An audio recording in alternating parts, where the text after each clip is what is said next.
Ladies and gentlemen, boys and girls, welcome back to the Wrestling Paradox podcast. Tonight is the season finale of season 1. Man, this has been a fun ride. Right, Chris? How you feeling? What's up, buddy? Too sweet. Oh, too sweet 'em right there for you. Yo, season 1 is coming to a wrap. This has been a great ride.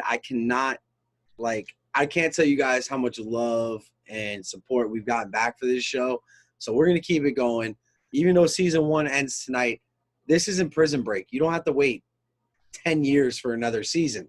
Season 2 kicks back. That is a strong pull from a TV show to compare. Season 2 is right back here tomorrow night inside the Paradox. So we have the one, the only, the next big thing coming out of CCW. Benny Blanco is going to be on the show tomorrow. Now, a lot of you may not have heard of Benny Blanco, but I can tell you within the next year, you're going to know exactly who Benny Blanco is. Chris with the Prison Break reference. I literally just looked over my DVD and saw season 1 of Prison Break. How long did season 2 take to drop? I don't know. I didn't watch it. My wife watched it. But exactly. They're still wrapped up, so I could probably sell them on eBay. Probably. You might get some toilet paper. Tonight. But good pull. You could have said Walking Dead. Anything. Well, no, because I just heard that Prison Break has announced a new season coming up next year.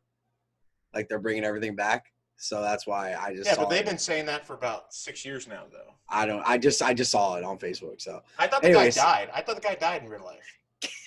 Maybe. So season 1 is over. This is it. The season finale is tonight, and we're going out of the bang because I have mixed feelings. Tonight we are reviewing AEW All Out 2020. I have mixed feelings on this. I'm not very ecstatic about it, but I know Chris is telling me one thing. I don't really believe you, Chris, but we'll get into that as the show goes. So tonight with AEW, the show kind of got switched around. The pre-card, the buy-in was supposed to be the tooth and nail match because that was a cinematic match, I guess I should say. Cinematic. Say it with like the syllables. Cinematic. There you go. Cinematic. There you go. There we go. All right. So, so we open up with this match, and come to find out, Britt Baker is not entirely healthy yet with the leg. She's still hurting. Also, they decided to stick a fucking syringe in this girl's leg, like right there on TV for you. There was a lot of irresponsible moments on this show, Chris. This show showed their youth, and this was one of their worst pay-per-views. First of all, it did not look like a pay-per-view. It looked like a 4-hour episode of Dynamite. Nothing changed about the stage. Nothing looked special. Like I said before, I have a Raw bar right here. It's Raw, and things you either rate to the Raw bar, below the Raw bar, or over it. And this show was just 100% Monday Night Raw.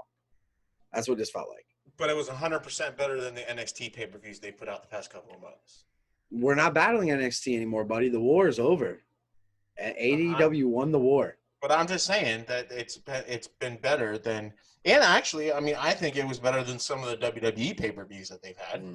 Sorry, man. I cannot agree with you on that. I feel like it was very irresponsible on a ton of things. Like I said, we'll get into it when those times come.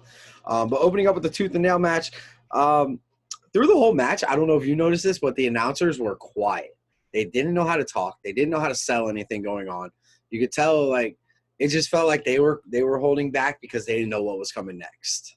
Well, no. You say that this is going to be a match in a dentist office, and then you go outside and you see Daly's place in the fucking background.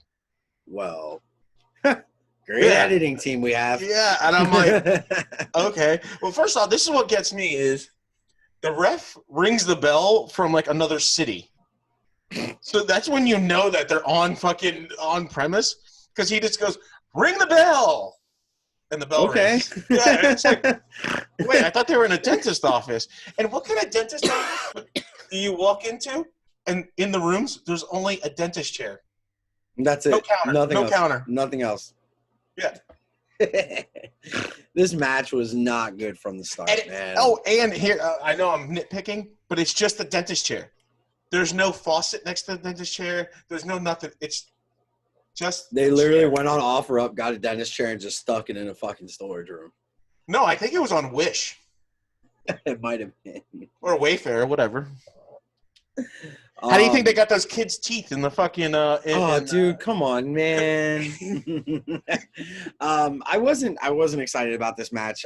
Reba did end up in the dumpster, so that was interesting. That's just another fucking shot of these shows throwing people in dumpsters. I don't understand it. So, and then it ends with Britt Baker getting a syringe in her leg. Apparently, it's Novocaine, and she passes out because that's how Novocaine works. No.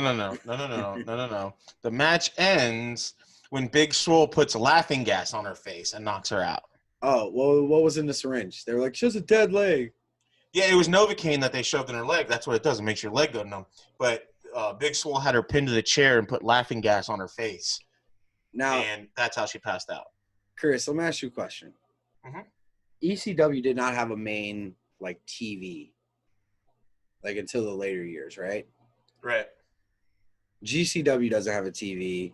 These companies don't have TVs, and these are companies that are sticking needles in legs and fucking light tubes over each other's faces. How do you feel about that spot of her just jamming a fucking needle in her leg? Personally, I don't like an AEW. That's fucking bar wrestling to me. That's not wrestling. AEW's been very good with actual wrestling. They got the tag teams in there. FTR now is a pure wrestling tag team. You got MJF who's being that pure technician right now, and it's the whole leg thing. I just wasn't about it. I don't know how I felt about that. I don't think it was a real needle. I think it was one of those prop needles where there's nothing on the inside. It's just like a spring on the inside of the syringe. So when you push on the needle, it actually goes inside. Yeah, but it's stuck to her leg and they pulled it out. Right. Yeah, it's fine. It's stuck in her leg. Yeah, it's like a suction cup, and then they pull it out. That's what happens. Because first off, if they stuck it in her needle in her leg, and they pulled it out like they did, there'd be blood, at least a droplet of blood. There was nothing. Maybe. All right, where does this match rank? Is there anything else you want to touch on this match? I didn't like it. It wasn't that good. And comparing cinematic match to cinematic match, WWE versus AEW, WWE wins every time. They have more production. They're able to do that. Right. They also, they can go out and say, hey, let me rent your graveyard for a boner yard match, and and that in Orlando. Let me rent your graveyard in Orlando, so I can wrestle in a boner yard match. It's funny you brought out that match of all matches, because did you hear what Triple H had to go through for that match? Apparently there was some dude who was driving up and down the street, just kept looking at him. Triple H eventually had to walk out to the road and be like, dude, get the fuck out of here. You're ruining our shots. To where they're in Jacksonville, don't play it up as a dentist office. Because once you come out and the camera picks up on the fucking football field and Daly's place in the background, I highly doubt that Jacksonville Jaguars has a dentist office on site. That Britt Baker practices out of. You never know. My old dealership had a barber. Yeah, so but you worked in the ghetto, so it doesn't make a difference. All right, where does this match rank on the Thrasher rating? Not good. Would it have been better if Britt Baker won? Another thing I want to touch on is what dentist uses a DeWalt power drill in the dentist office? Oh, you never been to my dentist? Oh, yeah. That's how he gets my cavities out. Oh, Dr. Sir Isaac Yankum. Yes, yeah. Yes, thank you. See? Yeah. Him and his assistant, Katie Vick. Yeah. So let's move into the next match, shall we? So we move into Jurassic Express versus Young Bucks. Now, last week, the Young Bucks were all mad and angry and walking out and stomping their feet because they don't have friends no more. And they didn't even pose at the top of the stage. But now they're back to posing. So, does that just take away from all that? Okay, you did that 1 week. You want to do that non-posing shit and play that heel character? Do it every week. Don't fucking pose when you come out. Just dart to the ring. You know what I'm saying? I think they want to play the whole, like, kind of like what Kenny Omega is doing. The whole, like, oh, are they going to turn or are they not going to turn? So if they do it consistently, then everyone's gonna be like, okay, they're typecast as the heel. I think they're – because they did the same thing in Japan where they would pose and then not pose and everything along those lines. So I wasn't – that one didn't bother me. Well, what about Jungle Boy going to shake Nick's hand and Nick slaps him away? That's fine. I like the heel. They're planting seeds for a heel turn. Yeah. It's just if you don't do the face gimmick, then you just go strictly. There's no like prep for the turn. There's no transition. Exactly. Because if you're just going light switch on, light switch off, then that's where I'll have a problem with it. Yeah. Like halfway through the match when Jungle Boy is trying to get the hot tag. And Nick super kicks Luchasaurus off the apron and then gets in his spot and goes, tag me, tag me, tag me. That's so Japan Bucks. Like, that's so heel Japan Bucks that I love it. I love it. I hate Luchasaurus. I cannot stand him. No, I can't either. Like I said plenty of times, he needs to take his mask off, come out there, no one will recognize him, wear a suit, and fucking attack Jungle Boy and then say who you are. I think he's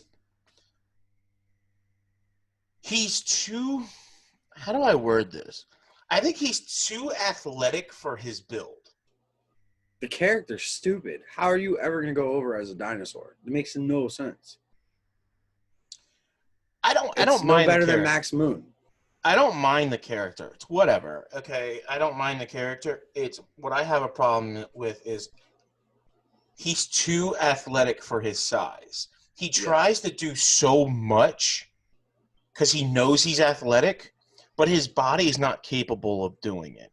Like that dive that he tried doing to the outside, he missed by 200 feet. Mm-hmm.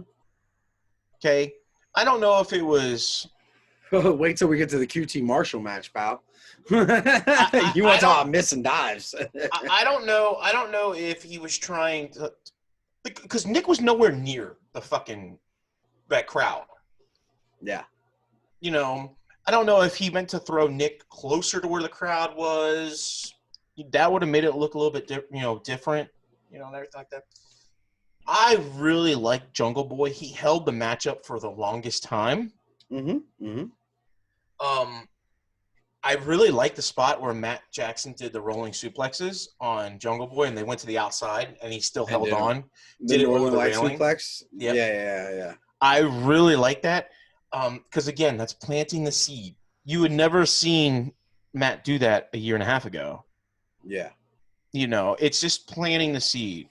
And if you notice, the only person that called him Young Bucks was Justin Roberts. The announce team didn't call them Young Bucks. They called them Bucks. Planting seeds. Right. Did you hear what good old JR said? Marco Stunt is just annoying. Thanks, pal. We all fucking know. When did he get hurt? Marco? Yeah. They were, so I was reading this article. They were staying at Daly's place, and I guess they stayed overnight, and there's bunk beds, and he stayed on the top bunk bed, and he went to go jump down.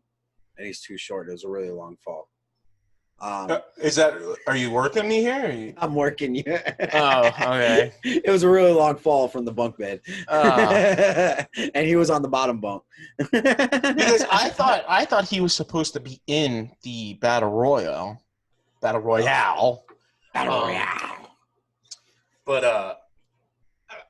then he came out in a walking boot and crutches. So that's what threw me off. I was like, what the hell?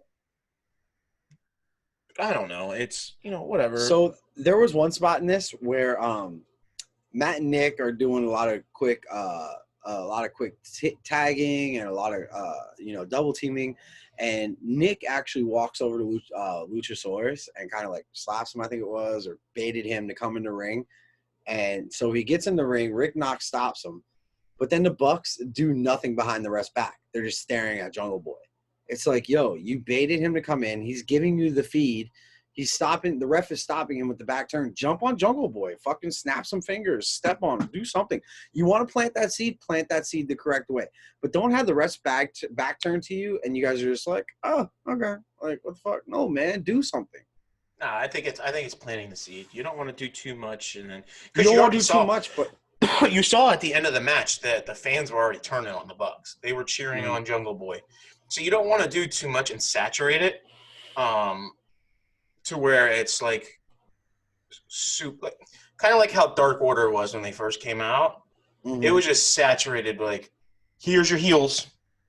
You know, like I think I like that. I don't like Luchasaurus in this match. Is the Dark Order the biggest stable right now in wrestling? I mean, what other stable is there? Well, best stable, I should say. Again, what other stable is there? We have the Natural Nightmares. Again, what stable? What stable? I mean, you're comparing his boys. You're comparing apples to oranges because there's like 37 people in Dark Order. Yeah. You know, it's all right. Where does that match rank for the Thrasher household? I mean, I'll give it a 3. I think it would have been higher if Luchasaurus wasn't in it. I wouldn't mind seeing Cody, I know you're watching. I wouldn't mind seeing Jungle Boy and Griff Garrison as a tag team. What about Jungle Boy and Pillman? I think Pillman. Because every time you say Griff Garrison's name, I'm sorry to interrupt. Every time you say Griff Garrison's name, I always think of someone better, and my first instinct is thinking Pillman. No, I the only reason why I like Griff Garrison in this because they have the same body type, they look the same. You can do a play on like the Rockers, or you can do a play on the Young Bucks. Maybe not the same gimmick, but like, oh, these are the new Young Bucks. You know? Yeah. I think Pillman would not work well in a tag team. I like him as a solo. The only reason why is because I watched the stuff in MLW against MJF and against Alex Hammerstein, you know, everything, or Hammerstone. Hammerstone's a fucking monster, dog. Yeah, this guy is jacked. But those guys, it was singles, and it was really good. To where once Brian Pillman got into it with the Hart Foundation, you know, with Davey Boy and Teddy Hart and everything like that, he kind of like lost his luster. So I think Brian Pillman, with his size and ability and everything like that, he's really good as a solo guy. Yeah, for sure. All right, you ready to move into this match? It's a fucking battle royale. There's really nothing. So I broke it down. I got all the groups, who was in the groups. I got the Joker, and I got all the eliminations. I don't have the eliminations. I just wrote what I saw. Yeah. So in that first group, you have coming down. You have Trent, which is the star of the fucking show that's completely underrated. CD, Fallen Angel, Christopher Daniels. Rock Hard, Jake Hager. The Blade, and Ray Phoenix. So you start off with 3 heels and 2 faces. Yep. 3 minutes later, we move into our second group, which consists of Kazarian, Will Hobbs, who is just blowing me out of the water. I love watching Will Hobbs now. I truly appreciate this guy. Chuck Taylor, Santana, and Ortiz. I don't like the tag teams coming out together. You have Santana and Ortiz come out hot. They hit Chuck with the baton right out the gate. Hobbs dumps Blade after Phoenix hits friendly fire on Blade. So already you have Blade out the match. Your third group consists of Billy Gunn, or should I just call him Billy? Pentagon, Starks, Taz, or Starks, Cage, and Darby. Again, Starks and Cage, I don't like them coming out together. Cage dumps Billy. Darby dumps Pentagon. Chuck Taylor eliminated himself like an idiot. Your fourth group consists of Spears, who does not enter the ring, gets right on commentary. Kingston, Butcher, Sonny Kiss, and Lance Archer. Kiss dumps Hager. Cage dumps Kiss. Excalibur. This is the part. All right, this is the part that gets me. Excalibur states, Tully Blanchard just gave that steel glove to Sean Spears. And you know what JR does? How do you know it's steel? It's steel? Yeah, he goes, it could be aluminum. Yeah, like, stop, Excalibur. Get the fuck out of here. Stop doing this shit. Like, JR is done. I think JR is finished with this fucking company. No, hey, but you know what's funny? I heard that and I laughed to myself. Not because of the comment or anything like that. You knew I was going to bring it up, right? Last week we were talking about it. We were watching NXT.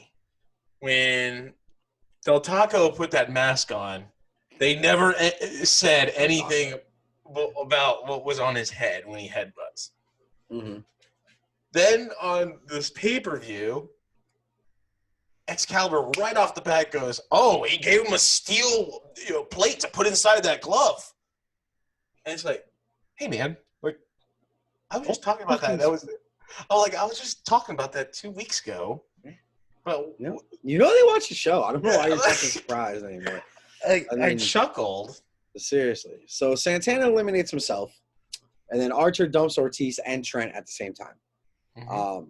So then we move on. Who is our Joker? You want to give it to him, Chris? Evan Bourne. Excuse me? Evan Bourne. One more time? Evan Bourne. Last chance. The way he acted, it was Evan Bourne, but it was Matt Sydal. Yeah, and Matt Sydal looks great. I'm sorry. I love the long hair. I think it looks so much better than he did in his WWE days. But Evan Bourne does something here. yeah. He pulled an Evan Bourne move. He comes in, Spears is staring at him. He hits him with the high knee, gets up to the top rope while Will Hobbs is laying down, slips off the top rope on doing a shooting star press, and almost kills himself. Almost. Will Hobbs looked over. He's like, "You all right, Cracker?" They rolled over it, and this is my thing about wrestling, and it's with every wrestling company. Anytime something happens that's like either death-defying or not supposed to happen, whatever, it's like the camera's always zoomed in, and the wrestlers are always going to ask each other if they're okay. Yeah. Will Hobbs rolled over and goes, "Are you okay?" And then you see Sydal put his hand over his mouth, say yes. Kazarian comes over to pick up Matt Sydal and goes, "Hey man, you okay?" And the camera's still fucking on. Like, yeah, dude, take the camera off, bro. Go shoot Archer. Go shoot Cage. Go shoot Starks. It's not just AEW. It's not. It's every fucking wrestling company does it. Yeah. No, I understand. I get it. You have no fans. No fans are in. So it's not like it's noise canceling. So then you have Pentagon's eliminated. Butcher eliminates Kazarian. I didn't see who eliminated Pentagon. That was my fault. But Pentagon's eliminated. Butcher eliminates Kazarian. Darby dumps Starks. Starks pulls Darby out of the ring and destroys him, pretty much. Mm-hmm. Throws Darby back in, gives Cage a body bag. I have a big issue with this spot right here. So you give Cage a Darby bag, and then you give Cage thumbtacks. Cage takes the thumbtacks, puts them in the body bag. Mm-hmm. And then they stick Darby in the body bag, close it up, and they fucking powerbomb this kid onto the stage. How fucking irresponsible is that? I'm sorry. I do not like this spot. I do not think it's safe. Wrestling is all about being safe. I understand. I know what I like back in the day, but if you're going to be safe now, be safe all out. Like, you have to be safe in these matches, and that was completely unsafe on their part to do that to that kid. Well, now I hear your complaint, and now I'm going to give you my rebuttal. How much of it is Darby Allin saying, "I want to do this"? Because 2 years ago, I watched him wrestle Ethan Page on Evolve in a body bag match, and there's a whole documentary that follows Evolve during that show, and Gabe Sapolsky and everything like that. Is that the Evolve show that we went to live? No. Okay. Darby Allin and Gabe Sapolsky told him, "No, we're not doing this spot." He goes, "No, I want to do it." Ethan Page puts him in a body bag, hits him with a shovel, and it fractured his elbow. Mm-hmm. Mm-hmm. And then he asked, Ethan Page was like, didn't want to, he unzipped the body bag and says, "All right, we're going home." And Darby Allin zips the body bag up and tells him to power bomb him. And Ethan Page doesn't do a normal powerbomb. He does a big boy powerbomb where he runs, just throws him up in the air, and that's what he did. So I think it's more along the lines of the creative the wrestler wants to do. Okay. Yeah, I mean, Let me know when I can get my rebuttal. Go ahead. My rebuttal to that, sir, and I hear what you're saying, and I acknowledge that. My rebuttal to that is Evolve is not a multi-million-dollar company on a national television syndicate. There has to be a point when Tony Khan says, this is my show. I cannot allow this on my show. We cannot do this move. I understand you want to do it, Darby. I respect that. But you want to do it on dark? Do it on dark. I don't care. You're not going to do it right here, right now. I cannot have that for my show. That kid could have got seriously injured, fucked himself up. And then what? Tony Khan's like, oh, man, we shouldn't have done it. I think Tony Khan is very immature as a promoter and needs to learn to put his foot down with certain ideas. Well, here's also another thing, too, is if you do that, then what makes you different than any other company? What happens when Darby kills himself? No. No. Listen. I'm not talking about creative. When your owner comes out and says, oh, no, you're not doing that. When their argument was they wanted something new, the wrestlers have their own creative, So you're telling me there's no line to be drawn? There's no line in the sand to say, hey, man, we really can't do this spot? So now you have WCW all over again with the inmates running the asylum. I give this show a year. I'm sorry, it's my bottom line. I give this show 1 year. They'll be off TV. I don't think so. Dude, they're going to keep pulling stupid shit like that, especially with this Matt Hardy match. You say it's a work. I do not believe so. I think Matt Hardy was seriously injured, and he's hurt. I don't think so. I know you don't think so, but I heard the thud, bro. I had my AirPods on. I heard the thud of his head hitting that concrete. Sam wasn't even watching, and she looked up. She was like, what was that noise? Like, she heard it. I think it was a work. Because we'll get into it. But we'll get into it. So anyway, Darby in the body bag. So Seidel dumps Spears out. Hobbs with a huge spine buster on Seidel. And then Archer eliminates Hobbs and Cage. So you have Seidel, Kingston, and Archer as your final three. Seidel dumps Butcher. Kingston dubs Seidel. What a big elimination for Eddie Kingston to get out Matt Seidel, which I liked. And then you have Kingston and Archer. And personally, there was a moment there where I'm like, holy shit, Kingston might win this match. Like, I really thought for a second that Kingston was going to win just because we saw Butcher and Blade kind of show back up. And then they Archer dumps him, and Archer wins. So then you got Jake the Snake, man. Hey, man, my man's the champ. We're going to the top. I knew Archer was going to win when it was down to that final three or final four. Because it's kind of like what you were talking about, how like, no pushes, why isn't this guy going to push this? I'm not mad with Archer winning at all. Yeah, if they didn't have Archer win here, then when would he have a shot to be top guy again? Yeah, no, I have zero issue with him winning. I thought it'd been cool for Kingston to win, but I had zero issue with Archer winning. I thought it was the appropriate call. I liked Archer winning, honestly, because now we're gonna get that whole Jake the Snake versus Mox promos. Mm-hmm. So we'll see how that goes. How do you rank the Battle Royale? I give it a 3. It was a Battle Royale. You don't give it any rank? No, it doesn't. I mean, no. I don't like Battle Royales. All right, I get it. There's only one Battle Royal that I like, and they will never do it again. So, what was that? The Puppy Battle Royal? No, World War III in WCW. You mean War Games? No, World War III. They only did it for 2 years. It was like 60 people or something? Yeah, 3 rings, 60 people. Yeah, every time you got down to a certain amount, you went to another ring. Yeah. So you don't like Battle Royales. I did not like this next match. I don't even want to comment on this next match. I think it was horrible. I think Tony Khan's irresponsible, and I think this company should be shut down tomorrow. But you go ahead and explain it, because, look, I saw the glazed over look in Matt's eyes as he's standing on the fucking scaffold, and you saw it too. You can't say it was a work, but go ahead. I'll give it to you. No, I think it's a work. I think it's the work. I think this was the same. It's the same kind of storyline that happened in TNA and Impact about 5 years ago, 6 years ago, when he was going against, I want to say it was Jeff Hardy and MVP around that time. And they had his wife got into it too on Twitter, same way, same exact thing. And then he went into that broken gimmick. And that's when There's he a was fine line between wrestling and reality, and that X is the line. And when Aubrey threw up the X, there was a problem there. Hardy could not move. Hardy could not stand. There was a problem there. And if it comes out that he really is hurt and Doc Samson allowed him to continue, Doc Samson needs to be fired right away. If it comes out that Hardy has a concussion, this is all legit. If it doesn't, it doesn't. Fine, whatever. But if it comes out that he had a concussion and this is all legit, Samson needs to be fired. Khan needs to answer to somebody because that was completely irresponsible.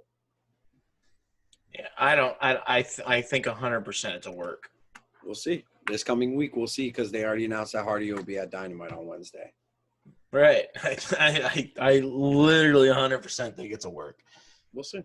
Because here's my thing is, and it shows because it played to it. And I didn't tell you this, but it played to it being a work. This is the reason why for the past month and a half, 2 months, he's come out as different characters. Or it could be like back 7 years ago when Goldust got electrocuted and he would like go in between characters. That's what I think it is. I think this is going to, and he's going to stay broken the entire time that he's going to be in AEW. We'll see. If he comes out and goes, hey, man, I'm retiring. I don't know. It's going to be interesting. So, but here's my question. Why skip straight to the end of the match? Why miss out the entire match? I mean, because already the event went 4 hours, which if this match didn't even go its full length, so if this match went in full length, they would have went 4 hours and 30 minutes. Like, they have too much going on. Did you like a 4-hour pay-per-view? Oh, I didn't watch it 4 hours. I'm not telling anybody of our fans where I watched it at, but I can tell you right now, I did not watch 4 hours. No, of but pay-per-view. what I'm telling you is when I sat down from the beginning to the end, it was a 4-hour event.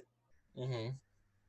Like, I texted you at 10:45, and I'm like, yo, there are 2 matches left. We're still in the third to last match, and it's already 10:45. Like, I watched it and someone graciously took away the promos for me. So I didn't have to watch some promos. Anything like it. So my pay-per-view that I watched was only like 3 hours and 12 minutes. That's still a long-ass pay-per-view. This isn't There's no different. Yeah, but there's no different than any other WWE pay-per-view. Yes, it is. You haven't been watching. WWE pay-per-views have only been 2 hours, 2.5 hours now. They're only going from 8 to 10, 8 to 10:30 maybe.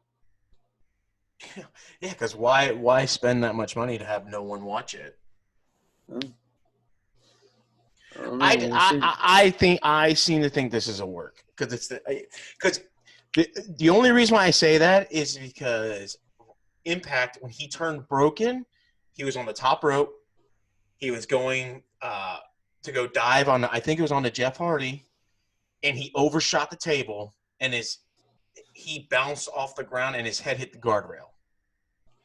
And there was this big thing about for 2 weeks that he was concussed. But then all of a sudden his wife got into it. But then Dave Meltzer was like, no, he's not concussed. This is 100% of work. And then literally he came out on stage with the white streak through his hair. The whole Did you see Rusev going off on Dave Meltzer this week? Rusev is like, you go to fucking hell, you piece of shit. Like, he was going off on Meltzer. Well, I mean, Meltzer has a point, though. I mean, Lana is the reason why that they had to get rid of their Twitch and all the other accounts. Like, I mean, oh, it was AJ.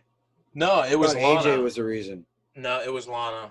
Oh, the reason I had her at AJ was because I guess he went on and they didn't want people knowing that he had COVID, and he went on there saying he had COVID, and he's always on Twitch talking shit. I don't know if you've ever seen his Twitches, but he's always on there talking shit about the company. No, but what I'm talking about is they use their gimmick names, or like, the Phenomenal One, or it's AC Baby or something like that. Lana uses her real name. Yeah. That's where the biggest thing is. Like, you're not getting paid for two different characters. You're getting paid for one. Yeah. So that's why, And I know people like Big E are pissed because Big E released his fucking money like situation. He's like, yo, this year I made $65,000 off Cameo. Mm-hmm. Now, I don't know if you watched ever. I doubt you ever did, but I did watch the ride along episode with New Day. Mm-hmm. And they were talking about their life on the road and everything. And they got up to this hotel and it was like $35 to valet. And all three of them were like, yo, I'm not paying $35 fucking dollars. They were like, no, we're going to park across the street. We're not paying that shit. Like, these guys are just like legit people who make their money and they drive from city to city. And $65,000 to Big E is a lot of money. He's not getting paid like John Cena. So let's call a spade a spade. They're all 1099 subcontractors. They're not employees. Okay. For Vince McMahon to leverage, you're not using your Twitch account, you're not using your YouTube, you're not using Cameo, this, that, and the other. It's because he can't make any money off of that. Mm-hmm. That's what it is. Yeah. You have no fans coming in. So, like, all those New Day shirts, no fans are coming to buy it. No one's going on WWE Shop, .com to buy them. You made all your merch money off of live shows. No one's there. Yeah. Okay. So now you take that, the wrestlers would get a percentage of the merch sale, and then WWE would get the other percentage. Now the wrestlers are making 100% off of their independent stuff, like Twitch, Cameo, YouTube, whatever. Well, Paige came out yesterday or today and said 100% I'm not leaving Twitch. That's my fucking money. Yeah. Oh, Paige. Yeah. She says she's putting everything under her real name now. Yeah. Is this going to be, are we watching the downfall of WWE because the talent, they're not going to resign. They're going to say, fuck you. Like, is it coming out that maybe WWE isn't the pinnacle just because it's the biggest company? I mean, and that's hard to say. Are they even the biggest company anymore? Because, I mean, like, they're obviously publicly traded. They're a stock company, things like that. But are they the Yankees still? No, I don't think so. I honestly don't think so. There's no difference WWE to UFC when it comes to not real fighting compared to wrestling, but the way it's run. Oh, Dana White is a dictator. Vince McMahon is a dictator. No, I agree with you there, but I know who UFC fighters are. I don't know who Bellator fighters are. I know Jake Hager's in Bellator, and that's about it. But when you tell me, hey, do you know who the champion of AEW is? Yeah, I know who the champion of WWE is. I know who the champion of TNA is. I'm not sure who the champion of New Japan is. Is it Okada right now? No, it's Evil. Okay. So it's like Naito. Like, Naito. I'm sorry, Naito. Okay, so it's like I don't see UFC and WWE on the same. I see what you're saying with dictatorship and things like that. No, yeah, but you cut me off. You cut me off when I was trying to make my point. Sorry. Go ahead. I'm sorry, Dad. They're both dictatorships, and they only pay their fighters. They only pay their big name guys the top dollar. To where the guys that are in the fucking trenches, giving you ratings. I mean, you have guys that wrestle on ESPN Plus, on ESPN, and this that are barely making money to pay their camp, pay their housing, to pay their regular bills. You're gonna tell me that like some of these NXT guys are making that much money that they can survive wealthy if their name's not Adam Cole, Finn Balor? No, or any Matt Riddle had to catch a bus to events, right, bro. Like that's what I'm saying. Like that's where I draw the comparison is. We could take us. I mean, if we're working 50, 60 hours a week and we don't think we're making the money that we should be making, don't you think we're going to look elsewhere? Yeah. That's you could be like, oh yeah, this is the top grocery chain in all of Florida, because I'm not naming any names. I was gonna Not naming say, any names. or didn't you go through that personally? Yes. Okay. This is the top grocery chain in all of Florida, and this, that, and the other, and blah, blah, blah. Oh, we have this benefits and this, that, and the other, and blah, blah, blah, blah. But your workers are working 45 to 50 hours a week. And then nothing, it's like there's no pat on the back. There's no nothing, no raises, no nothing like that. So if you get treated like dog shit and you get worked to the bone, you're going to find somewhere else to go. Or if you don't get promoted for certain reasons. All right, so demographic percentage didn't add up. Moving into our next match, Sheeta versus Thunder Rosa. Was somebody vaping in the arena? Because there was a lot of fucking smoke just like traveling through this match. And then randomly there's like fireworks going off, and apparently there's a baseball stadium like right next door. So there is. It's on the Jacksonville port. That's where this football stadium is, Daly's place, and there's a minor league baseball. I guess the minor league baseball team was playing the other night. Yes, but we forgot to talk about it. Is when the fireworks went off, Tony Schiavone goes, "Well, it is Memorial Day weekend. You fucking troll! That was 6 months ago, or 4 months ago. Day, you fuck. Yeah, golly. But there was a lot of smoke when Matt Sydal came out, and I think it was still lingering.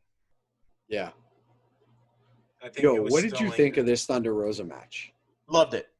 I thought it was great. I thought it was absolutely amazing. Thunder Rosa is the best women's worker right now on that roster. She's not even on the fucking roster. I told you this a week ago. I told you this 2 weeks ago. That this match might steal the card.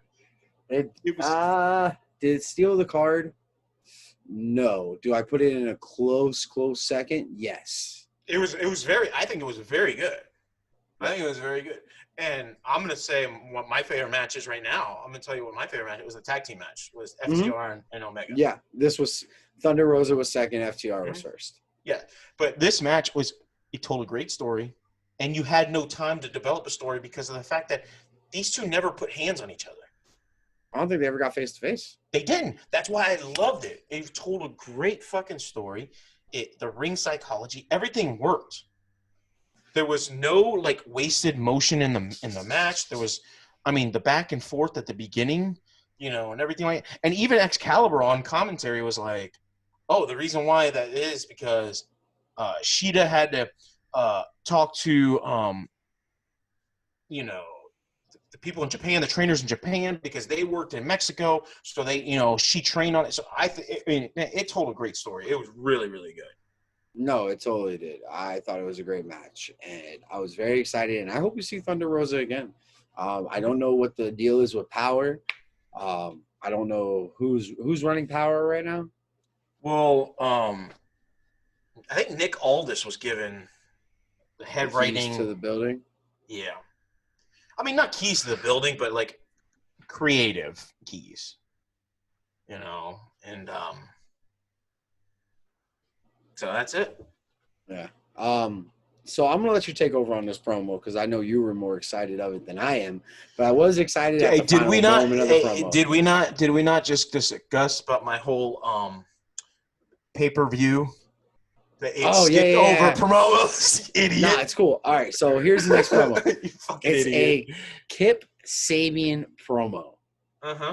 Kip Sabian says he's gonna be getting married to Penelope Ford. I saw this on Twitter.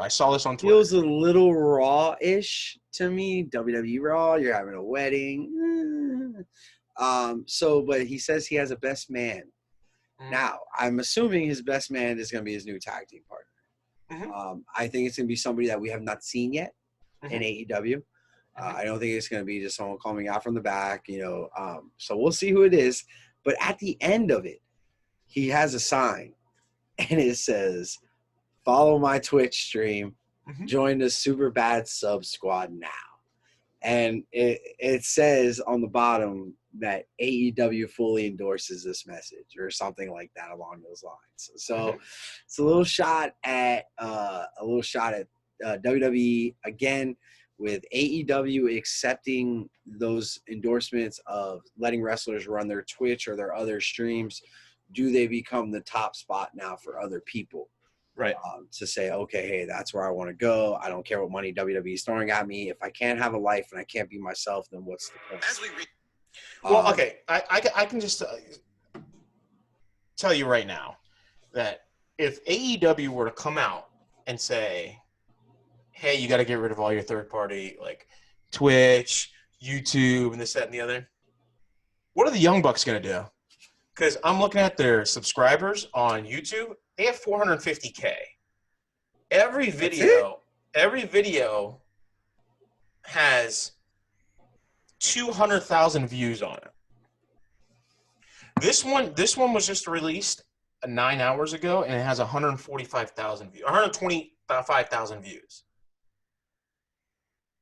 So it's, I mean, like, are you gonna tell them that they can't, make money off their YouTube? That they how many views? 125,000. How many views? On average, how many views do they have? 200,000. I would say, yeah. All right, so 200,000 views would equate to about $1,000. Mm-hmm. So that's what they're making. Several factors come into play to determine how much the views that your content amasses, making it quite difficult to quote an exact figure per view. Right. So basically, you're somewhere in the $800 to $1,000 range for 200,000 views. Mm-hmm. So they're pulling $400 each, $500 each every week. That's an extra $2,000 a month. Yeah, I mean, how much a year? I mean, we'll go 24,000 a month. Yeah, 24,000 a month. So that's what I'm saying. Like, it's and I don't see AEW doing that though, because they let the fucking inmates run the asylum, which we already talked about. Here we go. So anyway, we move into the next match with Dark Order versus the Nightmare Family. Instantly, everyone starts brawling on the floor. Cabana is officially a part of the Dark Order now. The Dark Order. Dark Odor? He's a part of the Dark Odor? The Dark Odor. Cabana is officially a part of the Dark Order now. There were some spots in this match I was a fan of, but there were also some spots where I'm like, I don't think 8-man tag teams mesh well. I've said this for the past month. It makes no sense. So much going on. Yes. Cardona did not shine in this match. Sky did not shine in this match. Somebody did shine. And unfortunately, that person that was shining and he was jackass doing it was QT Marshall. QT Marshall was doing cold tags, but he was in the match for every fucking spot, it felt like. Mm-hmm. Every spot had QT Marshall. When he did the front flip over the top rope, he pulled a fucking Road Warrior buck and totally missed everybody, and everybody just fell. So, how about before he starts to make his run to the ropes, he looks at Brody Lee standing on the ground and goes, "Are you ready?" And then he runs. Yeah. Like we're not on fucking TV, pal. This is live, pal. Right. Jesus, so Mother of God. JR on this pay-per-view decided to say some shit that made Twitter just go stupid. I didn't see it. Was it the part that Stu Grayson was carrying her? No, it was she got pump kicked in the chest. Okay. By the black chick, Brandy. Right. I forget her fucking name sometimes. So she got pump kicked in the chest by Brandy. Right. Anna Jay fell. You could see she kind of grabbed right here and kind of pulled back up a little bit. Maybe it slipped a little bit. I don't think a nipple actually came out. I think it was just a little tightened up a little bit. And good old JR let his 1997 version of himself come out. And he said, "Oh, man, was there a wardrobe malfunction? Or was that just me hoping?" And Twitter immediately blew up. He actually live tweeted in the show, and his exact tweet was, "It was just a poor joke, whatever." And at the very end, after the apology, he goes, "Lighten up, people." Kind of just took away the whole fucking apology. I agree with him. I don't have a problem with the line. If Anna Jay had a problem with it, then I agree with her. Right. And I say, you know, Anna, you have every right to say that's disgusting. It's creepy. I can't believe you said that. Mm-hmm. The fact that these other little marks are coming on and they're like, Mm-hmm. oh, man, they did the math. JR was like 48 years old when she was born. So people were like going crazy, saying all this shit about him. Again, if I didn't have a problem, do I think what he said was right? No, especially with all the Me Too movements going on right now. I don't think he should have said that. If Anna Jay had a problem with it, then it should have turned into a bigger issue. But she didn't even say anything. She hasn't even commented on it. She's been on Twitter. So why make the fucking big deal about it? Right. That's like it makes no sense to me. Especially when you have My first reaction was like, I was like, what the fuck did you just say? Like, you said that? Especially when you have like Taz coming out and calling them assholes or, you know, dipshits or something along those lines. Like, you're going to look past that, but because it affected a woman, like, oh, snap. 2020, dude. This comment's, you know, no, it's got to work for everybody. Like, it's got to work for everybody. And did you see the end of the match? Yeah, it ended in a fucking roll-up. Jesus Christ. You have an 8-man tag that ends in a roll-up. How? I don't want to fucking see. I knew this was I don't want to see Dustin Rhodes. First off, he looked like a fucking old, outdated fruit roll-up that he rolls up Colt Cabana and gets the win. I'm laughing so hard right now because when I watched the roll-up happen, I said Chris hates it. Chris hates this ending. Why do you have such a story set up for 8-man tag for it to end in a roll-up? And you kill the Dark Order's fucking whole, like, momentum they had going. Right. I'm sorry. The Nightmare family should not have won that match. It should have been Dark Order. And Dark Order should not lose. And should, like, people like Five and shit lose like that? Yes. But even if Five, Brody Lee's in the match, he should not lose that You do not lose that match. Now, how it ended was kind of interesting because Brody Lee goes in there, gives the clothesline to Dustin, tags in Colt Cabana as he's been doing. Hey, go get the win. You deserve it. You've earned it. Right? Colt Cabana had the win. He could have laid down right there, pin 1, 2, 3. He goes up to the top rope, goes for his moonsault, misses, and then the roll-up comes. And then he's looking at Brody, and Brody's pissed. Brody's hot about it. Like, and the roll-up bothered me so much that, like, that's how you end the match. Mm-hmm. Like, I didn't like it. I thought the story was good on it, but you don't have Dark Order lose. You're killing momentum. Here's my thing, how I would have written that. You have Brody Lee hit that discus lariat. You have Colt Cabana do the moonsault, miss it. Have Rhodes pin him. Brody Lee break up the pin. Have Brody Lee hit 2 discus lariats on Dustin Rhodes. Drag Colt Cabana and put him on top. Then have Dark Order get the win. Then you have Brody Lee berate Colt Cabana for almost losing the match for him and this, that, and the other, blah, blah, blah. Then you have not Dustin actually Rhodes losing the match. Right. Yeah. Then you have Dustin Rhodes try to break it up and everything. That's when you – because all they were doing was setting up for a match for Dustin Rhodes against Brody Lee. Mm-hmm.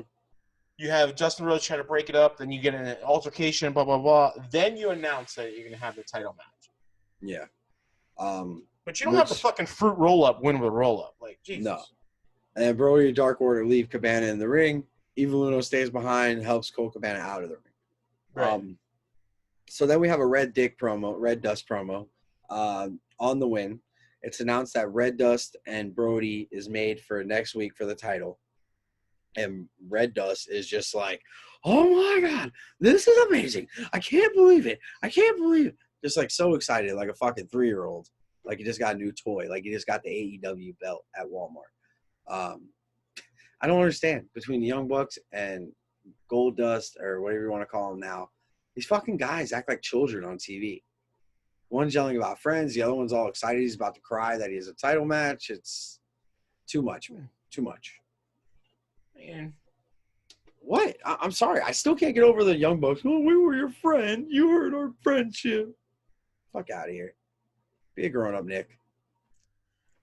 I think that's all the work, too. What's all the work? I think it's all the work. What? You think Adam's still fucking in the elite? I think they're forming a group that's kind of like the Bullet Club.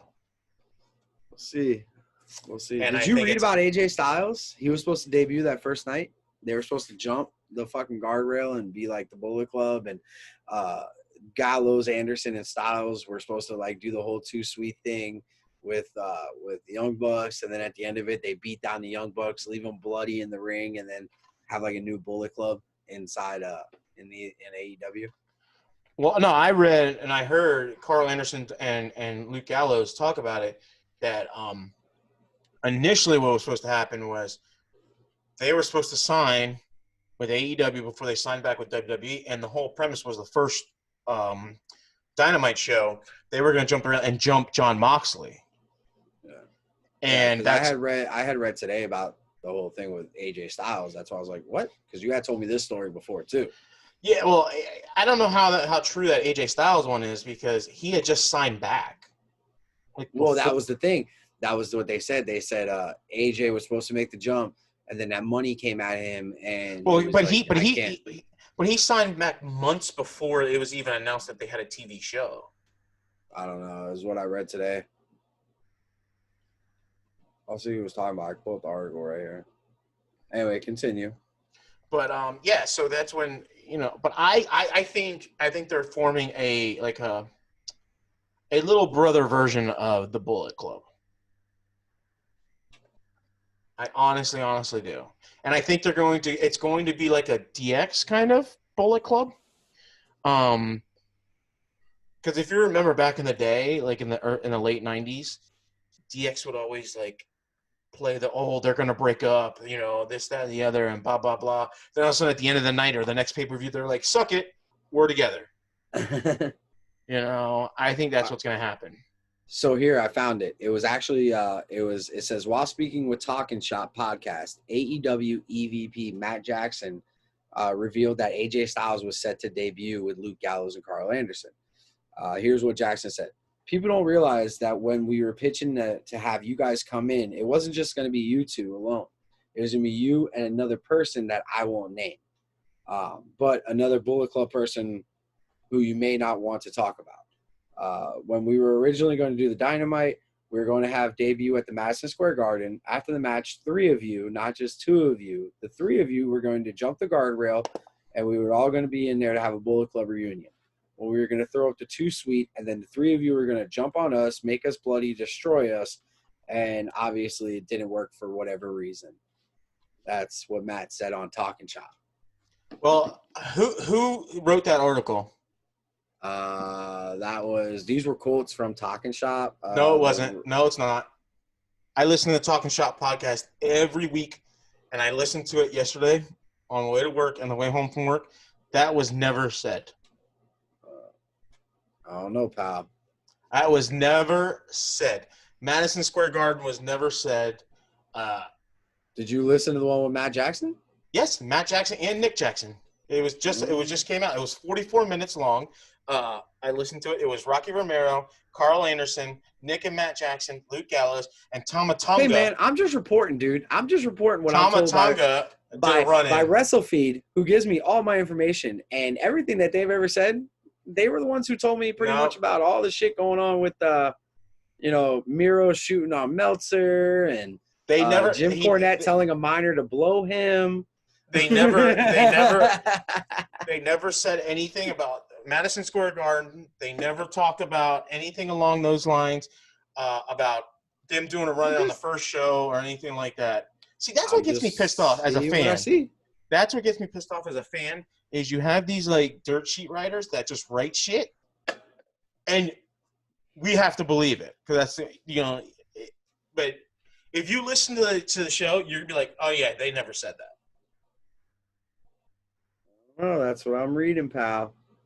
We'll see if that goes true. Just like your because I can tell you, I can tell you the reason why I know for a fact they didn't say it, because most of their show was talking about jerking off.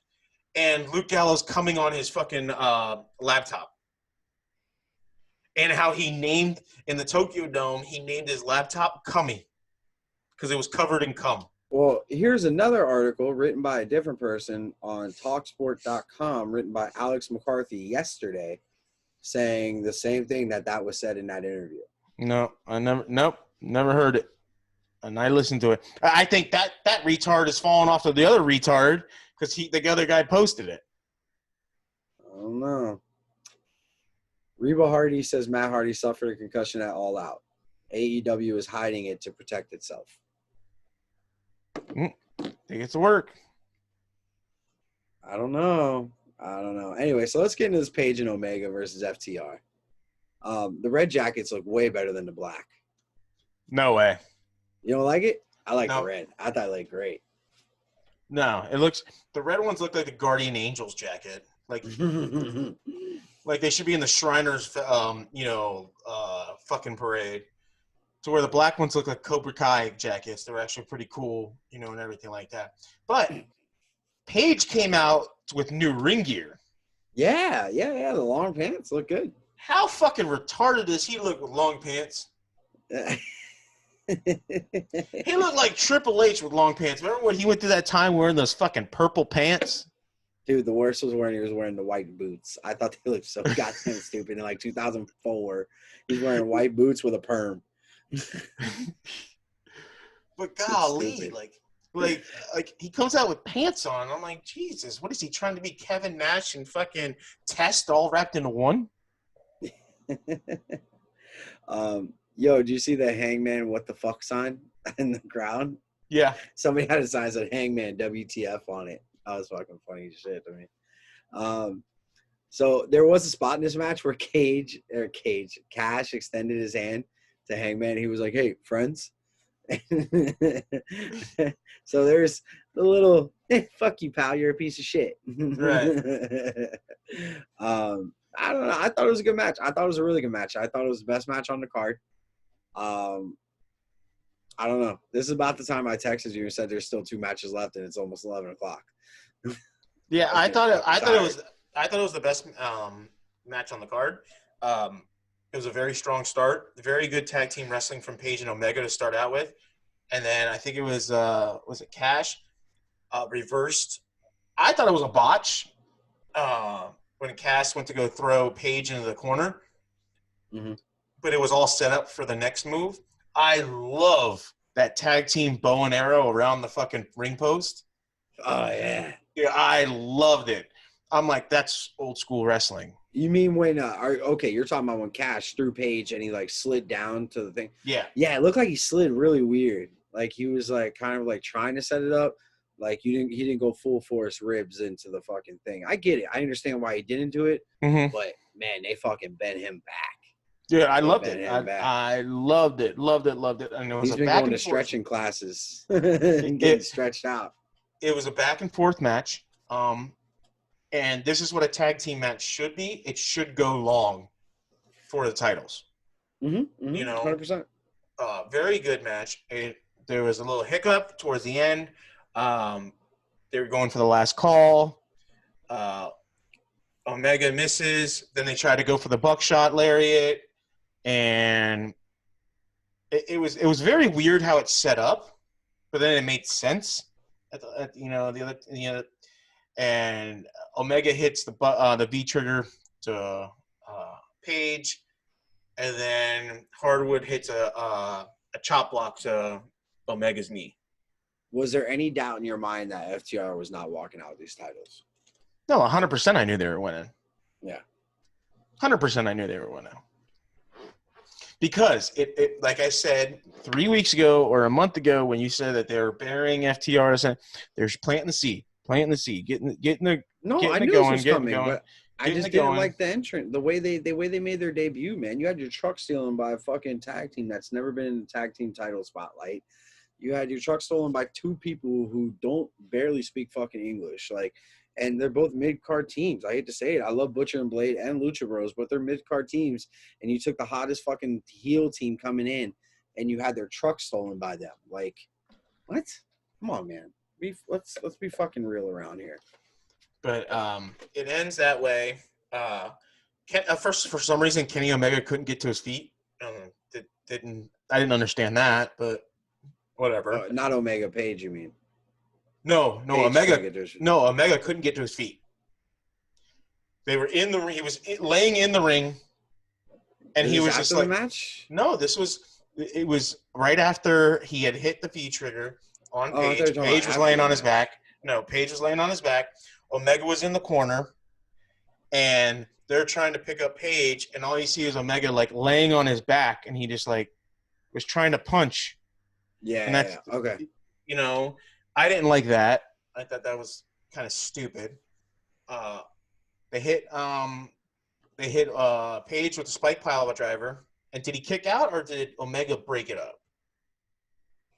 I think it was more of Omega breaking it up, right, than the kick out. So they go back and they do it again, and they get the win.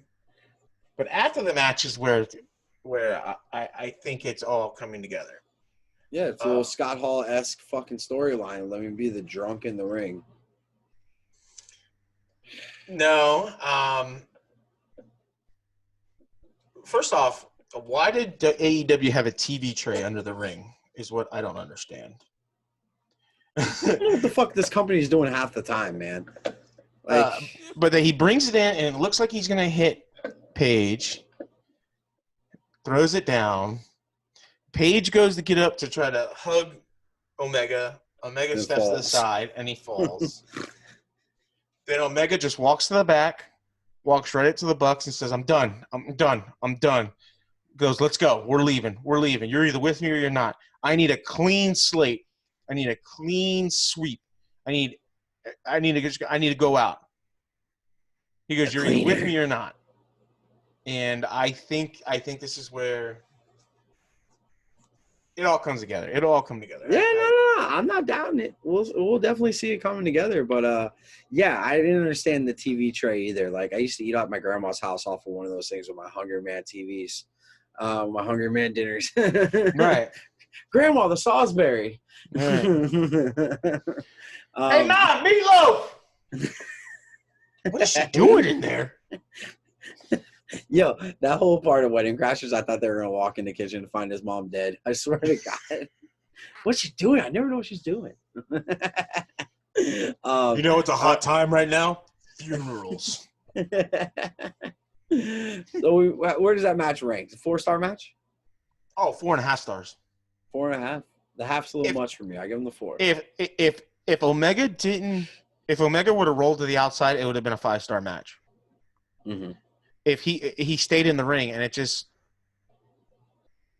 it didn't do much to me. If Page would have kicked out by himself after the first spike pile driver, and then Omega tried to break up the second one, it would have played to the storyline more. That Omega was showing compassion, trying to help Page out, and everything like that. Then it would have been a 5-star match, hands down. Anywhere on the planet, it's a 5-star match. Calm down, Dave Meltzer. All right, so we move into the Mimosa Mayhem match. OC, Orange Cassidy, freshly squeezed versus the demo god, Le Champion, Chris Jericho. This match opens up first with a promo backstage before the match. Basically, Jericho saying that OC is a main event star, and it's all because of Jericho. So they both come out. Alex Marvez, I wonder if he's got that kiss yet. Comes out straight out the gate with a code breaker.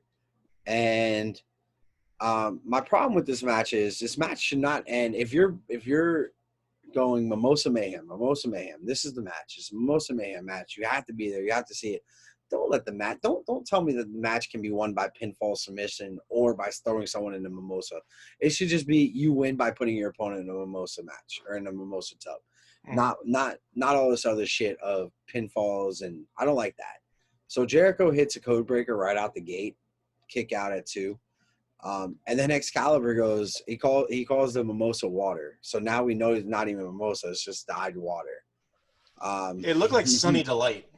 Dude, Excalibur ruins everything on this fucking show. You ruined everything. I ruin everything? I ruin everything, you son of a bitch. I'll come shut up, Jim! Camera. Shut up, Jim. She was only 16, so shut up. Can't tell her to blow you, Jim. He told a miner to blow him, all because the Yeah, miner was like, "Fuck you, you piece of shit." And he was like, "Blow me." yeah. He's fucking out of this world. Like, Yeah, but you can't curse somebody out. I don't care how fucking old you are. Don't fucking curse me out, you child. no, that's what I'm saying. Like, He's out of this world. Like, it's he. And I know we're gonna go on a tangent here, but Jim Cornette is easy to critique somebody else for their wrongdoing, but then when he gets critiqued for his wrongdoing, he's like so standoffish, like, "Oh no! Oh, you're this, blah blah blah." It's like I if watched. I've been doing this for 45 years, I'm not gonna let a 16-year-old call me a piece of shit and tell me to fuck off. Well, no, it's he got into a Twitter argument with Ryan Satin last week, and Ryan Satin didn't come at Jim Cornette first. Jim Cornette came after him, and then Ryan Satin like stated the facts to him. He's like, "Hey, man, like you can't be like judging my job on what I'm doing. If you just got fired from an NWA startup that you helped start because you can't keep your mouth shut." Yeah.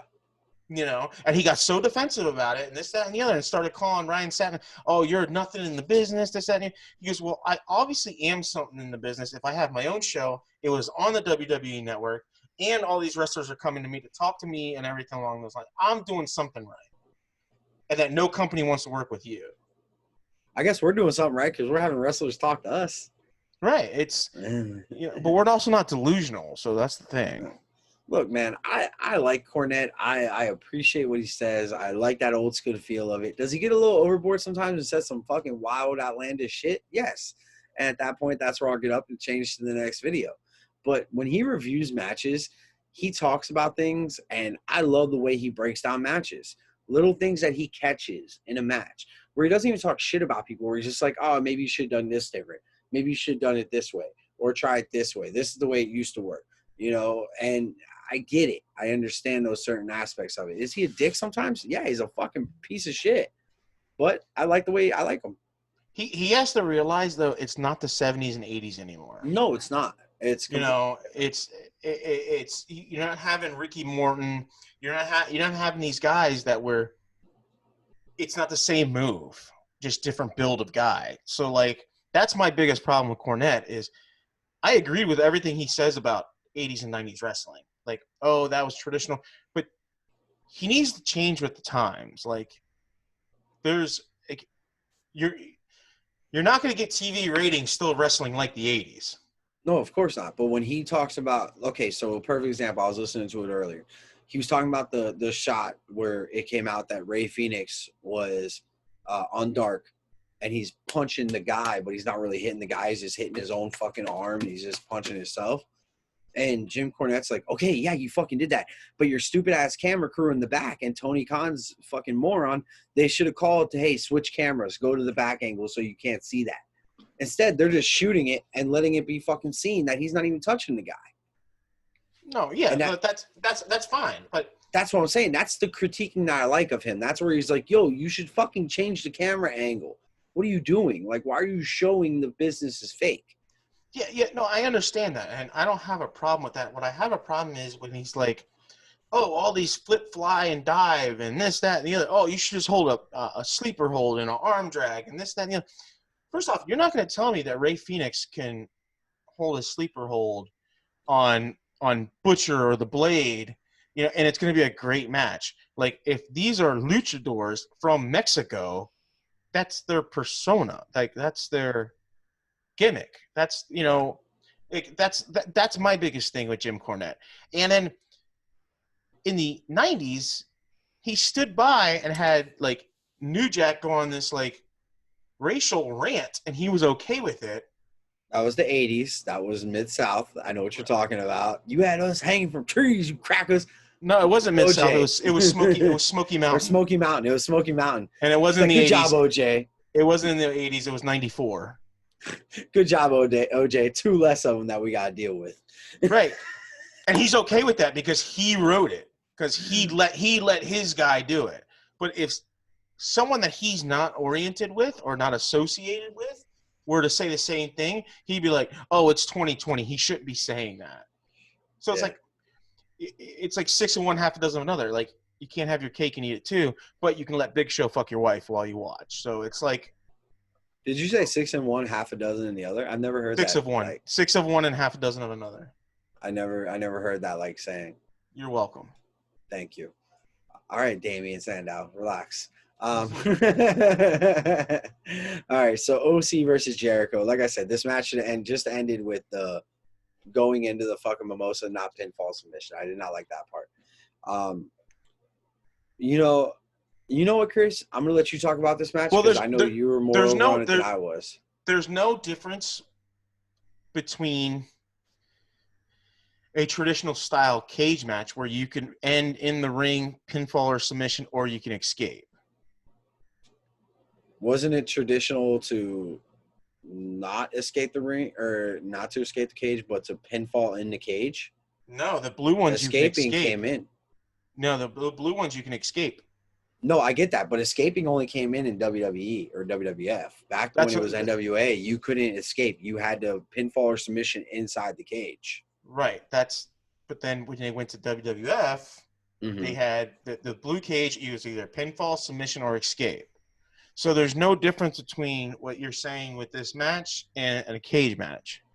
But this is a match we've never seen before. Why not hype up the mimosa? Right. No, but it's still a specialty match, so it's I don't mind. I don't mind the pinfall submission, and everything like that. And quite honestly, you have two guys that have won with submissions or can win with submissions, and it's like you can play on that. Like you hold the submission longer, and everything along that, soften them up, and everything like that. Oh, are they going to tap? Are they going to tap? I don't mind that. So, what do you think overall of the match, though? For a gimmick match, I thought it was okay. I did love how Jericho gave the crowd the finger for chanting Y2J. I loved it.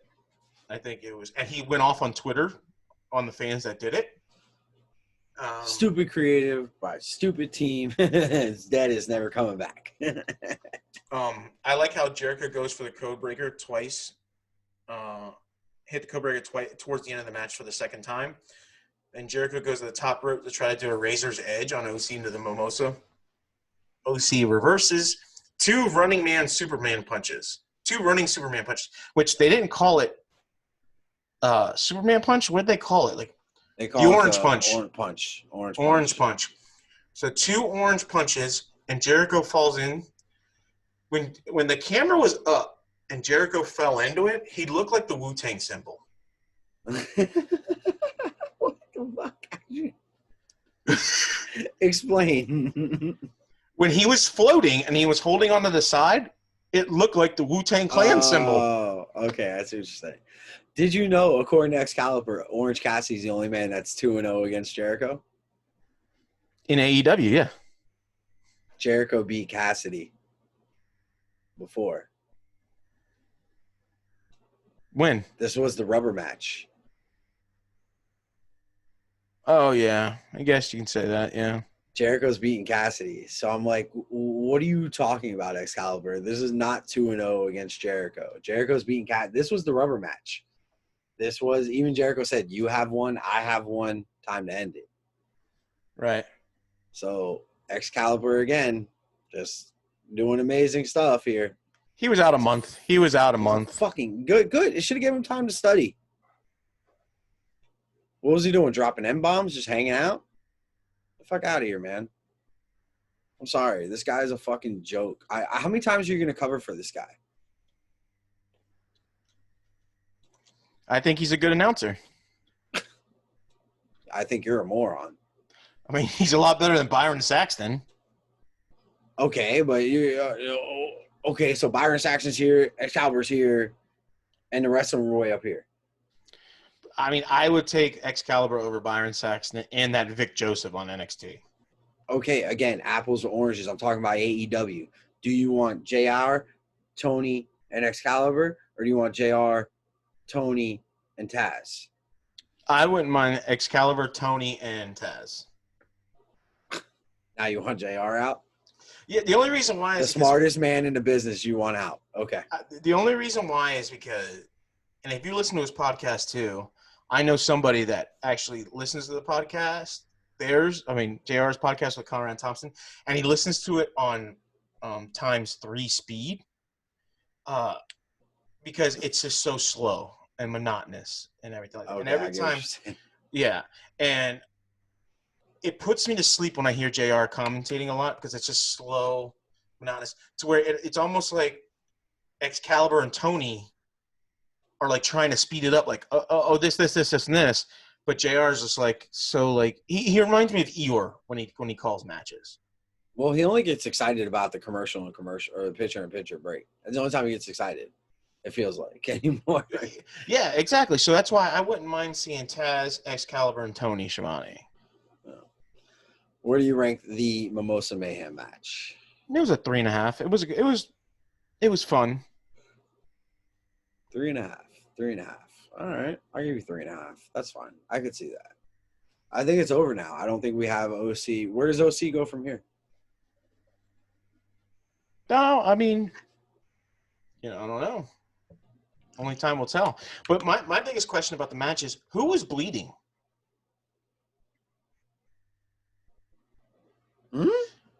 Because the ref had gloves on. They only put gloves on when someone's busted open.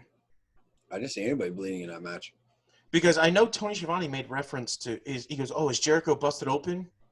And he turned around and there was nothing on his forehead or anything like that. But then I saw the ref reach in and put the black gloves on his hand. That's interesting. I didn't see anything about that. Yeah. All right, so let's move to the most disappointing match on the card. Not because it was a bad match, just because I was disappointed by the outcome. Yeah. No, go ahead. No, I have no comment on this match. MJF lost. I'm pissed. So go right ahead. You went on this tirade about safety, wrestler safety, and everything like that, and shows MJF bladed himself. Do you think that was deep? Do you think that was excessive? How far he gigged himself? Yeah. Yeah, that was his fault. He could have controlled that easily. Right. But that is nowhere in comparison to Tony Khan allowing bad spots to go on in his show. No, I understand that, but it's still a safety, thing. It's still, But people have been gigging themselves for years. But he shouldn't have bladed him that bad. Okay, look at Cody, 4 weeks ago, 5 weeks ago when he gigged himself? Bro, he was fucking destroyed bleeding, bro. It was all over the place. Oh yeah, and trust me, I love like death matches. I love bleeding and everything like that. But I just think a guy of MJF's caliber should not have to cut himself that bad.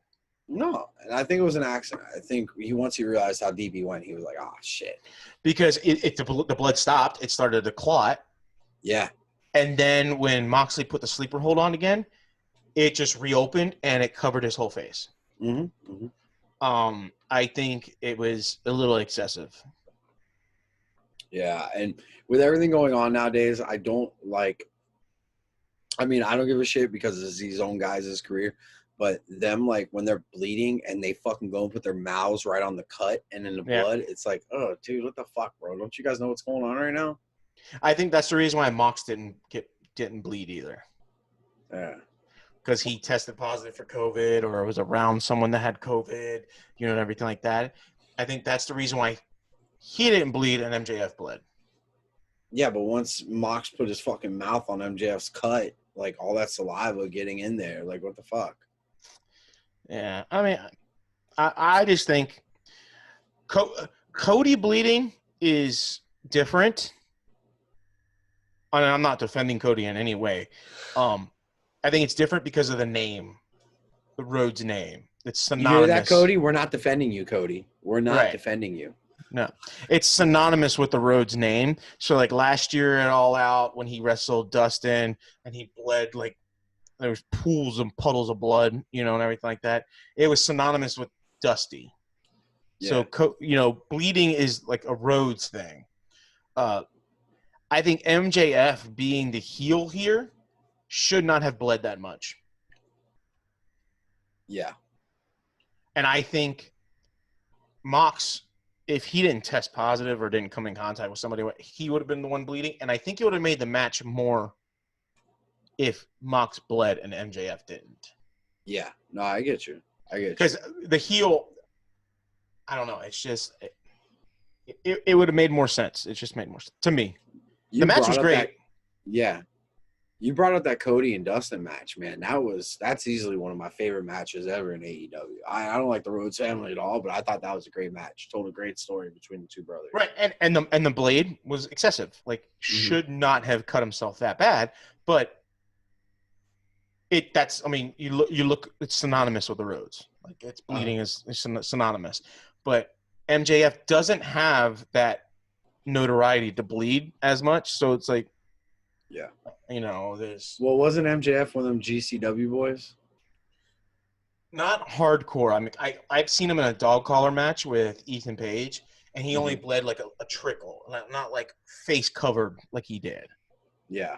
Like when he popped out on the floor and he stood up and he looked at the camera, I was like, "Holy shit!" Like he went whole. He almost went Eddie Guerrero, like a zipper on his fucking hairline. Like yeah. Well, the match ends with Wardlow gets on the fucking apron, throws in the ring to MJF. Ref's back is turned. MJF gets the ring, and like a really weird way. And I think it was more the way it played. You can tell that MJF kind of dropped the ring on purpose because he just kind of like let it hit his thigh, and and then he looked at it. He looked around for He's it. Like, where's that? And it was sitting right there. And then Mox gets him with the double arm DDT and drops him. Boom, 1, 2, 3, paradigm shift. And we didn't mention earlier, but again, the paradigm shift was banned in this match, and that's how he won. So afterwards, because a lot of what goes on in AEW, a lot of things, if you don't like follow these guys on Twitter or you don't follow BTE, things like that, you miss a lot of the story. So afterwards, MJF went on Twitter and blamed Wardlow, tried to call out Mox and everything. And you know who got involved? Renee Young. I know. And she's like, this is a man's game, baby boy. You got to learn how to play it or some shit. And it's like, what? Stay out of this, man. You're not in this company. Go to XFL. How I would like to see the match end, it was a stipulation that paradigm shift couldn't be used. Okay. When MJF dropped that ring, Mox should have picked it up and hit him with it. Mm-hmm. And then cover him for the 1, 2, 3. With it. Go 1, 2, 3, and then Mox walk out with the belt in the ring. That's where I thought they were going with it. That's what I think should have happened. When they made eye contact. Mm-hmm. Right, when they were looking at each other on their hands and knees, and they made eye contact, and you saw MJF's eyes get all big. He like fed into the paradigm shift. He went into Moxley and threw his arms up. It should have been Mox driving the ring and decking him. What should have happened was when it was thrown and he was on his hands and knees looking for the ring, I think Mox should have stepped on his hand, went down and picked it up, pulled him up to his knees, punched him. 1, 2, 3. Yeah. Is there going to be aftermath of this on Wednesday night? Oh, 100%. Because it's going to set up for another pay-per-view or something like that. MJF's going to be like, you used a move that was banned and blah, blah, blah, whatever. Because it looked like at the end of the show, because you had, my man Jake the Snake Roberts and Lance Archer, they were up in the stands. And you had MJF or Mox giving the fucking finger to them. So it kind of already said, hey, like, that's the next angle. We're moving into that, blah, blah. So where does that leave MJF? Does that leave MJF going after Wardlow, slapping him in the ring a couple times, and then Wardlow kind of yoking him up and telling him he's sick of this shit? Or, like, what? Because that's where I think the next feud for MJF is Wardlow. I mean, I can see that. Yeah, trust me, I can see that. Definitely see that. That's how I see it going on. If MJF goes out in the ring and he's like, this is bullshit, I'm always getting robbed in this company. Wardlow, you don't do your goddamn job. And he slaps Wardlow, 2 or 3 times and gets him all pissed off. And then Wardlow fucking, because MJF's coming out in a neck brace. 100%. So do you have Wardlow kind of grab his neck and he's like, I'm sick of this shit. You ruin everything. And then boom, you have Wardlow face, MJF heel. All right. And then you can move into Lance Archer versus and Mox. Right. Did you see what Cody posted today? No, I did not. Cody posted his. Did he send us a check? No, not yet. That's in the mail. It'll get here the 5th of February. So Cody went on Twitter and posted a picture of his tattoo. And you know how it's always red, white, and blue? Yeah. It was all red, dripping blood. So, Interesting. Maybe some heel Cody coming out. I know we don't talk about this, but I just got a clip from Monday Night Raw, and Ivar from the Viking Raiders went to go do a dive onto a whole bunch of group of people, and he landed awkwardly, and he's laying on his back, and he throws up the X sign himself. Jesus Christ. Yep. And it looked like his knee buckled when he hit the ring or hit the floor, and no bueno. No bueno. No bueno. When he throws up the I'll send it to you so you can see it.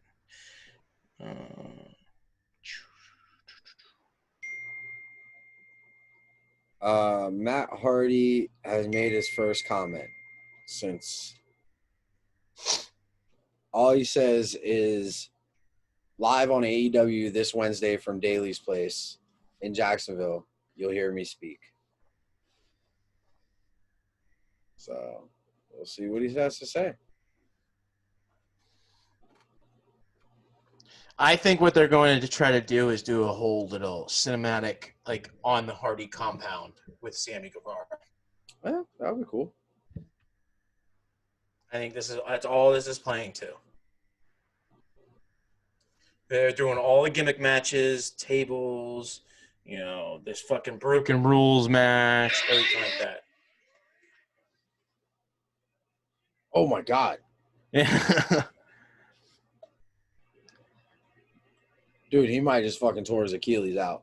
Yeah, he might have blew his knee out. Holy shit, dude. Fat boy, don't go do that, man. But he does it all the time. Yeah, he's done. There goes the Viking Raiders for the next 6 months while this guy's trying to learn to walk again. So for me, again, until further notice, this pay-per-view was not my favorite. Again, until further notice, until Matt Hardy tells me different and I find out it's a work, I think this was the worst show they've put on. I did not like it one bit. I think it was completely irresponsible to let these matches continue. Darby spot, Brooke Baker spot, and Hardy spot. I just did not like it all. So we'll see what happens. I might be just a fucking worked fan right now. If that's what it is, that's what it is. I'm okay with being worked. I've been worked before. I did not know who the higher power was in the Ministry of Darkness. I found out it was McMahon. So I've been worked. All right. Did you know it was McMahon the whole time? Yeah, everyone did. Helen Keller did. That worked, man. That worked. I thought Dominic was really Eddie's son. He looked nothing like Eddie. I thought it was his son. I got worked. Just 3 years before that, or 4 years before that, we saw Rey Mysterio wrestling without a mask. And then you see Dominic in the ring, and it's like, oh, okay, 100%. That's Rey Mysterio's kid. Yeah, right? Golly. Oh, man, this has been fun. What a season 1 we've had, man. Are you excited for season 2? Yeah, I got to put pants on and take a shower. And take a shower. We are getting hopefully I'll put a new shirt on. Yo, I spoke to Benny the other day on the phone. This guy is excited. Good. This guy is excited. Good. Oh, I got something else working. I'm not going to say any names, but I got something working for you guys. September 15th. Be on the lookout. We have a big, big thing going on. It'll be very exciting. So season 2 is gonna be exciting. This is gonna be better. This is gonna be better than Dark Side of the Ring. Yeah. I might rise even and get fall. Owen Hart on here. The rise and fall of the Paradox Podcast. What do you mean? Are we coming to an end? Season 1 had 28 episodes. Actually, I think this is episode number 30. Oh, nice. This is episode number 30, man. Season 1 was fun. Let's get another 30 episodes in. The best of times, the worst of times. Yeah, we might release our archived episode of Mike. or Apollo Crews. Apollo Crews. I gotta edit some things out of that video. Yeah, that one was pretty bad. Like this. Yeah, we were saying some things that my job cannot see. We have lives outside of this, and we watched. What year was it? 2014 NXT. 15 NXT Unbreakable or something like that. Yeah, and it was it was. It was a long show, but man, we had some fun. Good. This season, man. Next season, season 2, we're gonna have some guests on. This is not coming to an end anytime soon. We got a big road trip coming up in October. We got some huge shows coming up. We've had wrestlers reaching out to us. Trust me, we are going to bring it to you guys. So stay tuned for season 2, starting tomorrow night right here inside in the Paradox. Make sure you guys like, subscribe, and follow to our YouTube page. Make sure you guys swallow us on Twitter. Nothing's changing. Just still swallow us, baby, all day long on Twitter at Podcast Paradox. My name is Joe. That is Chris. And we cannot thank you enough once again. We will see you guys again tomorrow night for season 2. You ready? Yep. Man, do you want to say anything nice to everybody before we leave? Something nice to say to people.